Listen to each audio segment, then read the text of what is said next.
මම මේ කරන්නේ මං කැමතිම දේවල් වලින් එකක්. ඒ තමයි ග්‍රොසරි shopping. මට මතක විදිහට ඩුබායි ආවට පස්සේ මම මේ කරන පළවෙනි vlog එක. මං ආවේ අද නෙස්ට් එකට.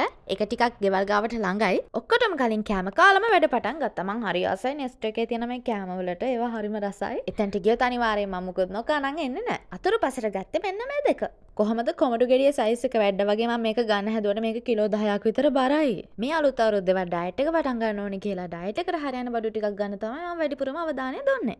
ඔන්න ඉතින් මම පළතුරු තමයි ඩයට් කරන්න කියලා වැඩිපුරම ගත්තේ මේ පාර. මේ කැරට් ටික ලස්සනට දිලිස තියෙන නිසා මට හිතුණා වීඩියෝ පාරක් දාන්න. ඒ ටික සුද්ධ කරලාම දෙන නිසා ලේසි නේද? මම ඊට කලින් shopping vlog වීඩියෝ එකක් නම් කරලා නෑ. ඒ නිසා මම දන්නේ නැහැ හරියට මම වීඩියෝ කරලාද නැද්ද කියලා. තව මම මේ ෆෙටා චීස් එකත් ගත්තා. ඩයට් කරන අයට නම් මේක අවුලක් නෑ කන්න පුළුවන් ෂේප්. තව හාලුයි බිත්තරයි යනම් මනම් ඔය ගෙදර කන බොන දේවල් ටිකකුත් ගත්තා. මේක දැක්කහම නම් ඩයට් එකත් අමතක වුණා. මේ අර මිස්ටර් බීස්ට්ගේ චොක්ලට් එකනේ. මම ඒකේ වීඩියෝ එකක් ඔයාලට වෙනම ගෙන්නම්. තව මට හම්බුණා පොත්තත් එක්ක තියෙන කජු. ඒක නම් පට්ට රසයි.